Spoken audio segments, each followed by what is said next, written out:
Okay, so now we want to see strategies for encouraging learner engagement and participation. Okay, so how do we create an autonomy supportive learning environment? How do we make our learners take ownership of their learning? Okay, so these are some of the ways we can actually, foster autonomy in our classes. So first, we can offer choices in topics and activities or assessments. So you can come to class and say, okay, we have these topics. Would like to explore this term. So I have all of these topics. Can you choose from 1 to 5? What would you like to learn this week? What should we talk about first? What area interests you the most? Let them contribute. Let them talk. Some can even suggest topics that are not even in your scheme. But you realize that those topics are actually relevant, and you might have just skipped it by mistake. So we need to hear from them and offer them choices too. Okay, then we should also allow our learners to work at their own pace. Everybody is not the same. We have the high flyers, the middle achievers, we have the up and coming. So treat every learner according to their ability.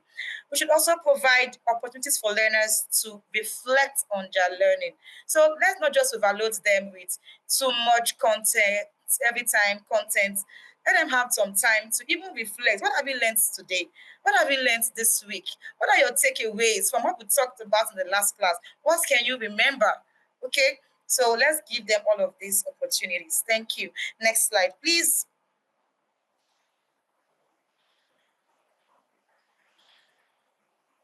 All right, so still on strategies, we should also provide regular and constructive feedback. This is so important as educators. We cannot just be teaching our learners and giving them classwork assignment, and they don't ever get to see their results or their performances. And we have teachers like that who will keep giving homework and they will never mark it.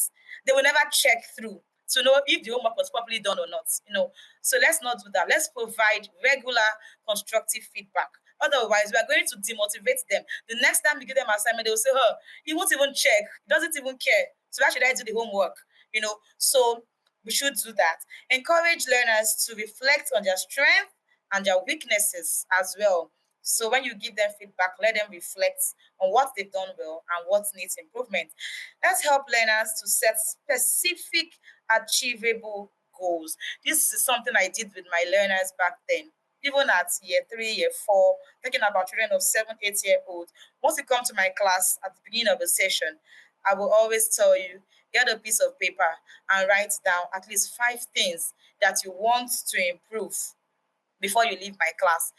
So for their level, we have some people that will say, I want to improve on my handwriting, I want to read better. So now think about those in higher classes, what they will write down for you. So let's help them to set such kind of goals. Thank you. Next slide, please. All right, so still on strategies, we should also encourage collaboration and group work. Some learners will never contribute in the class. They will never talk, they will never say anything, even though they know the answers to your question. But if you put them in groups, put them in pairs, maybe you pair them with their best friend or a classmate, they'll be more willing to talk, to open up, and to share ideas. We should also provide them, for social interaction and discussions and debate. So provide them that avenue for them to discuss openly, to have discussions, to have debates about topics that are challenging, okay, or that are common or trending at that moment. Then let us foster a sense of belonging and community. So nobody is more important than the other in your class. Everybody should be treated equally. It should be a community. Everybody should have a sense of, oh, I can talk, my point counts in this classroom. Thank you. Next slide, please.